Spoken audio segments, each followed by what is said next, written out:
সকালের রোদ আফানের ঘরে এসে পড়ল। সে বিছানা থেকে উঠে দাঁড়ালো, মুখে উজ্জ্বল হাসি। আফান পুকুরের পাশে গেল, ঝরঝরে পানি দিয়ে মুখ ধুয়ে নিল। আহা, আজকে নামাজ ভালোভাবে পড়বো। আফান আর আয়ান দাদুর কাছে গেল। তারা সালাম জানালো। দাদুর চোখে মধুর হাসি ফুটে উঠল। আফান তার মাই দোয়া বুক দেখালো, সুন্দর স্টিকার আর ঝলমলে রঙে ঢাকা। দাদা দেখো আমার দোয়ার খাতা। আফান খাতা হাতে ধরে স্কুলের পথে রওনা হলো। প্রজাপতি উড়ছে চারপাশে। আজকে প্রতিযোগিতা আছে, আমি ভালোভাবে দোয়া পড়বো। ক্লাসে দোয়ার প্রতিযোগিতার ঘোষণা। শিক্ষক ঘোষণা করলেন, আজ সবাইকে সুন্দরভাবে দোয়া বলতে হবে। বিরতিতে আফান খেলায় মেতে উঠল, খাতা যত্নে রাখলো। চলো এবার খেলি।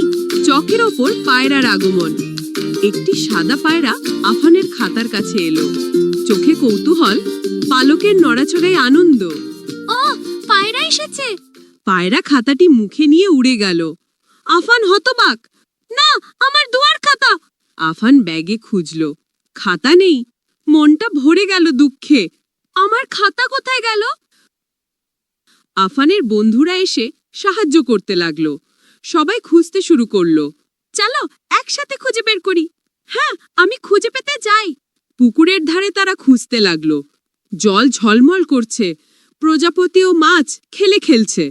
একটি বড় আম গাছের নিচে আফান দাঁড়ালো, চোখে আশা আর কৌতূহল।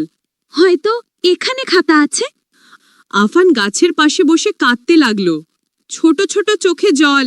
আমার দোয়ার খাতা কোথায় গেল? দাদুর আগমন। দাদু আসলেন, আফানের মাথায় হাত রেখে তাকে সান্ত্বনা দিলেন। শান্ত হও আফান, দোয়া কখনো হারায় না। আল্লাহ তোমার দোয়াকে রক্ষা করেন। আফান মনোযোগ দিয়ে শুনল। দোয়া হারায় না, আল্লাহ হেফাজত করেন। শেষমেশ তারা পায়রার বাসাটি দেখতে পেল।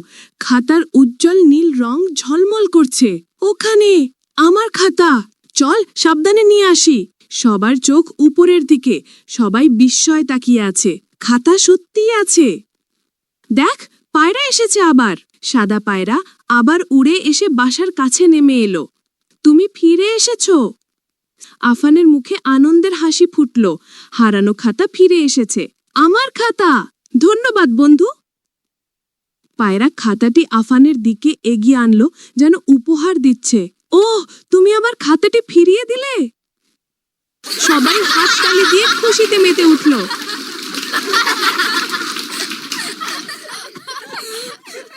আফান খাতা খুলে দেখলো, পায়রা একটি সুন্দর ছোট চিত্র রেখে গেছে। ওহ, কত সুন্দর! আফান খাতায় নতুন দোয়া লিখতে শুরু করলো। আলহামদুলিল্লাহ, ধন্যবাদ আল্লাহ। প্রতিযোগিতার দিন, স্কুল সাজানো, সবাই উচ্ছ্বসিত। আজ হলো দোয়ার প্রতিযোগিতা। বিসমিল্লাহির রহমানির রহিম, আলহামদুলিল্লাহি রাব্বিল আলামিন। প্রতিযোগিতায় আফানের দোয়া পাঠ করা হলো। সবাই হাততালি দিয়ে খুশিতে মেতে উঠল। বাহ, আফান জিতেছে। বার্ষিক খেলার দিন, বিকেল সুন্দর রঙিন হয়ে উঠল। দোয়া প্রতিযোগিতার আয়োজনে সবাই উচ্ছ্বসিত। সুন্দরভাবে দোয়া বলবে, প্রস্তুত তো সবাই? আফানের পায়রা বন্ধুর সাথে দেখা। আফানের দাদাও খুশি হলেন। আজকে দোয়ার প্রতিযোগিতায় আমি ভালোভাবে প্রস্তুতি নিয়েছি। আমি তো খুব খুশি। স্কুলের মাঠে দোয়া প্রতিযোগিতার জন্য মঞ্চ সাজানো হয়েছে। সবাই আনন্দে লাফাচ্ছে। বাহ, আফান দোয়া প্রতিযোগিতায় জিতে গেছে। ধন্যবাদ আল্লাহ। আফান প্রথম হয়ে স্বর্ণ পদক পেল। সবাই হাততালি দিয়ে উচ্ছ্বসিত। আফানের দাদার খুব গর্ব হলো। আমি প্রথম হতে পেরে খুব খুশি। তারপর আফান সবাইকে দোয়া পাঠ করিয়ে শোনালো। ঘরে ফিরে এসে আফান তার খাতায় নতুন দোয়া লিখলো। দোয়া খাতার মধ্যে থেকে একটা আলো বেরিয়ে এলো। এই গল্পের নীতি শিক্ষা, যে দোয়া শেখে ও শেখায়, আল্লাহ তাকে ভালোবাসেন। আফান হাসতে হাসতে হাত নাড়ালো। সবাইকে বলল সাবস্ক্রাইব করতে। ইসলামিক গল্প সাবস্ক্রাইব।